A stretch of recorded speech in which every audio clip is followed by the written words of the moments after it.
Welcome to the first episode of our new show where we don't just talk numbers, but we talk people too. We're going to have projections, predictions, highlights, and box scores from last week. So let's get into some projections and predictions. So we're going to start off with two 1-0 teams. We have Team McElhaney versus Daddy's team. Projections show McElhaney should win by around 8 points this week. Huge advantage in the wide receiver room for him. But if Dak Prescott can have a big week against the Giants and Amarion Hampton can have a big week, we may see a closer matchup. Daddy's team, being a former league loser, also a team league winner, it is truly a toss-up in week 2. Moving on to our second of the three 1-0 matchups of this week, we have Steelers Joy versus Demarty Arrest. Projections show right now Demarty Arrest squeaking by with less than a point, but you can never count out the blind man. Demarty Arrest is facing the loss of George Kittle to the IR and runs the risk of having Jalen Waddle in his lineup. Nothing's wrong with him. He just has Tua at quarterback. All that being said, two of the Steeler of Joy's biggest playmakers from last week are facing off against a tough Cleveland defense. I'm going to give the advantage to Demarty Arrest. Josh Allen is playing a weaker defense in the Jets, and CMC will possibly have a heavy workload with no George Kittle and maybe no Brock Purdy. For our last matchup of the winners from last week, we have Jennifer Aniston versus First Down Syndrome. Another very, very close projection, with it being half a point favored to First Down Syndrome. Both teams have all-around solid rosters, with the wide receiver room being the concern for First Down Syndrome. Xavier Worthy having that cloud of uncertainty and having to rely on Daniel Jones being good at football for 2 weeks in a row with Michael Pittman Jr. production. I'm going to have to go with Jennifer Aniston on this one. Moving to our 0-1 matchups of the week, I have Jalissa versus Coop Cup Clan. It is a projection of 6.5 point win for the auto-drafted team per sources. But you can't expect Jamar Chase and Tyreek Hill to only combine for 12 points again this week. So on the other side of that, Jalissa has a stout running back room and a wide receiver in Devontae Adams, who had an okay game last week but can boom anytime. I think I have to disagree with the projections here. I have Coop Cup Clan winning, but not by 6.5. I think it'll be a lot closer than some imagine. But if players show up this week, it could get pretty ugly for Jalissa real quick. Next, we have the Coblins versus Widget. It's our largest spread of the projection this week, for good reason. Coblins hold an advantage in nearly every single position group outside of quarterback, defense, and kicker.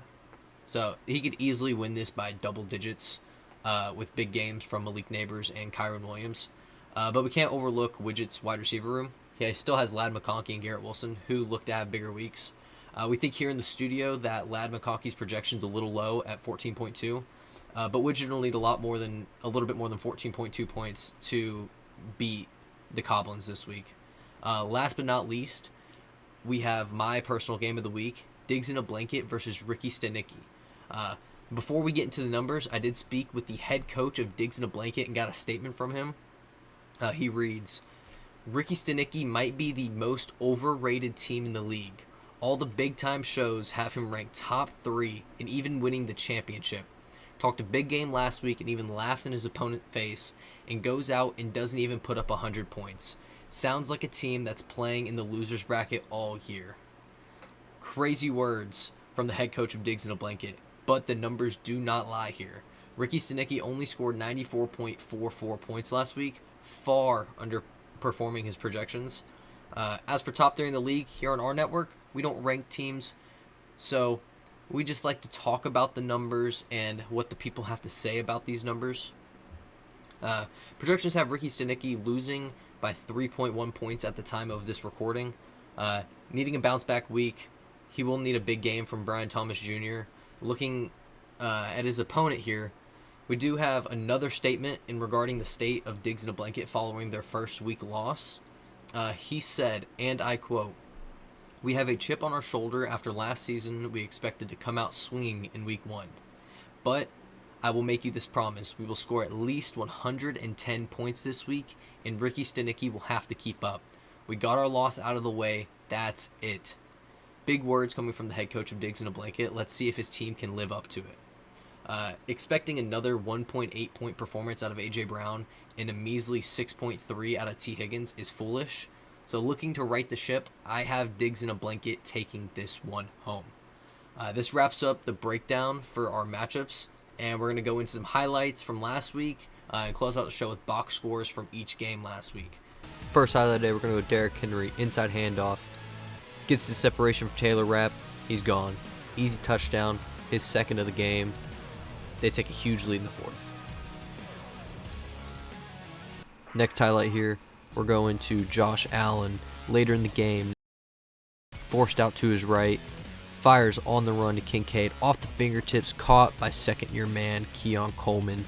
Bring the game to within one score. They later come back and win. We're going to take an unexpected trip to Indianapolis here with Danny Dimes dropping back and firing a deep ball to Michael Pittman Jr. for the deep passing touchdown. Haven't seen him play like that since his days at Duke University. We're going to switch lanes here, go to some rookie ball here. This is going to be Emeka Egbuka with the fire from Baker Mayfield over a defender, gets his first touchdown grab of his young career. Later followed it up with a second to seal the game in the fourth quarter. Huge grab for the rookie's confidence. Keeping the theme with the young players, the man in his first NFL start in his young career fires an absolute missile in between two defenders to Justin Jefferson for his first passing touchdown of his career. Later in the same game, to seal it, to ice it, J.J. McCarthy is going to run it in for the score. The Vikings would hold on and win this game on primetime.